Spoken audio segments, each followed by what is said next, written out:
inside that. And these are the second by second decisions that you're making about what kind of attacks you want to make, or do you want to go on the defensive. And in Karateka, you only had a very limited vocabulary of actions. You could punch and kick, and you could do one of those, do either of those high, try to kick the guy in the face, punch low, or in the middle, and you could move left and right. That was basically the entire vocabulary of what you had to do, what you were able to do in Karateka. So the whole game is built up out of these very minute, quick, reflexive decisions you have to make about which of these keys you have to push. And from that, then you build the entire game as just a series of making decisions. What button I want to push when.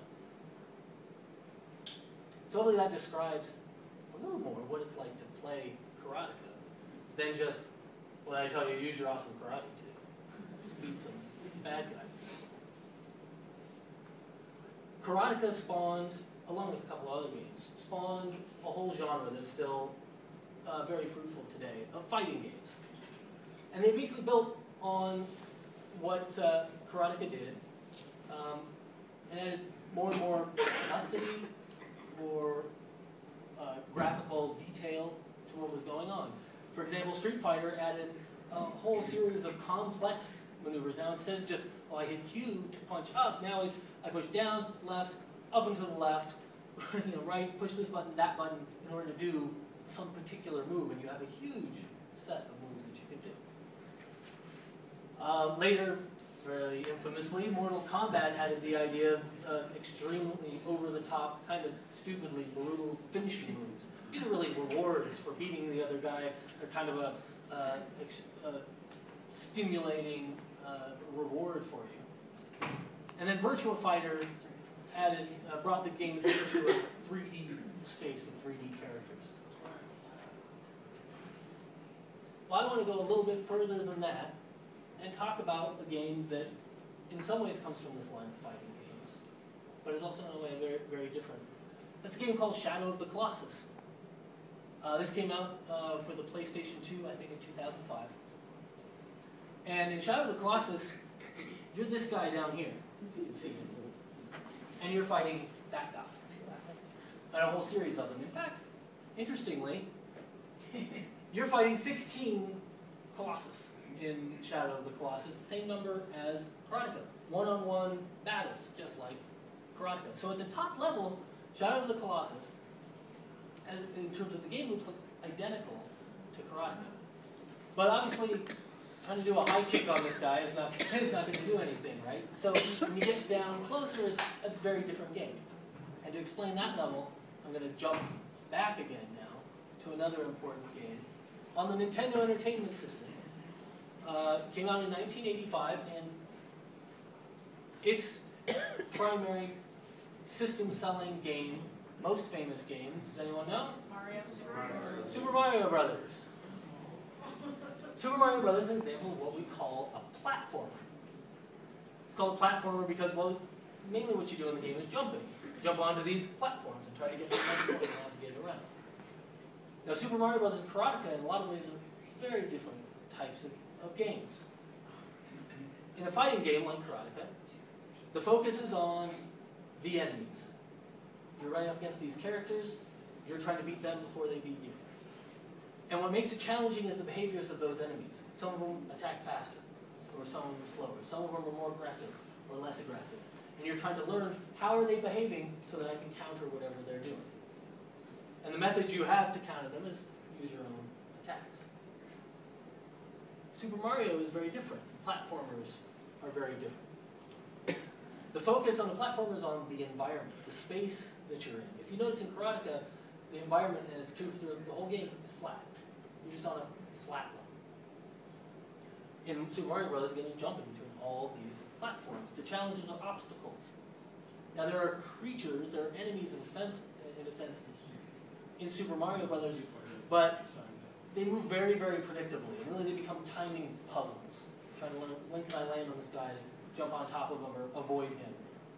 In a way, they're much less complex than the behaviors in Karateka. And your method of winning the game is navigation, jumping, running, and moving through the environment, falling down a pit, or running into let's go back to Shadow of the Colossus. Because in Shadow of the Colossus, you've now combined these. At the high level, it's a fighting game. You're encountering one of these giant creatures, and you're trying to defeat it. And the first thing you do, as in Karateka, is you try to learn what's the Colossus' behavior.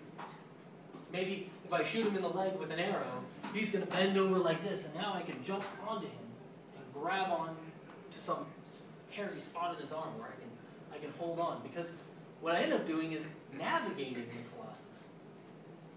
Really, he's not an enemy or an environment, he's both. He's an enemy and an environment wrapped up together, because now I have to climb on him to jump to some spot, some weak spot, where I can hurt him. Maybe it's the top of his head or the middle of his back. And so I'm climbing along him and he's trying to shake me off. The point of bringing up Shadow of the Colossus really is to say, this is a game that my kids' generation of gamers, they're playing, and they don't realize that for me, when I was growing up, you couldn't make a game like this. The technology really didn't allow it. And the vocabulary and genres hadn't evolved to the point where we could really comprehend of this kind of gameplay. Here's another game that really stands out as a unique and sort of experience that we didn't have when I was growing up. It's a game called Minecraft. I guess as a lot of people have probably heard of it. It's extremely popular. It's also a very strange game. It's probably the most important game of the last 5 years. But Minecraft is unique because this game sold 1 million copies before it was even finished. The person who built it started selling it before it was even done. It's now made millions and millions of dollars. It's now on multiple platforms. It's got unique sandbox gameplay. And by sandbox, we mean the world's kind of open to you. We're not giving a specific goal. We're not saying rescue the princess, like we were in Karateka and in Super Mario Bros. We're saying, do whatever you want. Dig some of this dirt over here, knock down a tree, start building some stuff. You fight zombies in here, sure, but a lot of it's about building, farming, animal husbandry. You can raise creatures in this game. You can do dimensional travel. It's full of all kinds of things to do, and there's nothing in particular pointing in a particular way. Again, my 4-year-old plays Minecraft. This is the sort of game they all take for granted at this point. It goes beyond the boundaries of what we really conceived of. But I think it's important to point out that, well, it's not a game like maybe in a way we would have thought of when I was younger, but all of these are games. And I want to analyze this idea of what a game is real quickly and go just a little bit deeper into our game loops. So I said that in a game loop, the player acts and the game reacts. But that really starts at a point with the player making a decision. You couldn't have games without decisions. It's what makes them interactive. And a very smart man, game designer by the name of Sid Meier, defines a game this way. He says a game is a series of interesting decisions. That's what defines a game. As you continue along this loop, well, you get to the point where the game starts to give you feedback, and a lot of times it takes the form of a reward. If you did the right thing, you're going to get a reward. If you failed, no, you didn't get a reward. Well, what that means when you're coming back around this game loop is you're thinking, did I make the right decision to get that reward? Or maybe I made the right decision and I didn't have the skill to pull it off to get that reward. But either way, what actually happens is learning. And another pretty smart guy by the name of Raph Koster says fun is just another word for learning. Fun's the point of a game. Games, he says, are learning engines.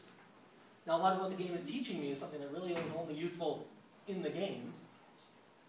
Learning to jump well as Mario, okay, probably doesn't have a lot of applications outside of me sitting in front of my television.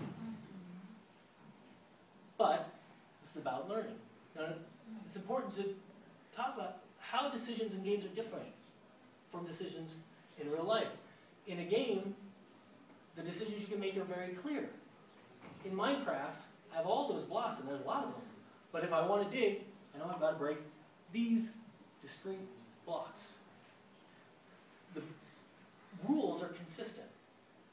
In Minecraft, when I combine 2 pieces of wood and some stone, I'm going to get a stone axe that lets me cut down trees faster.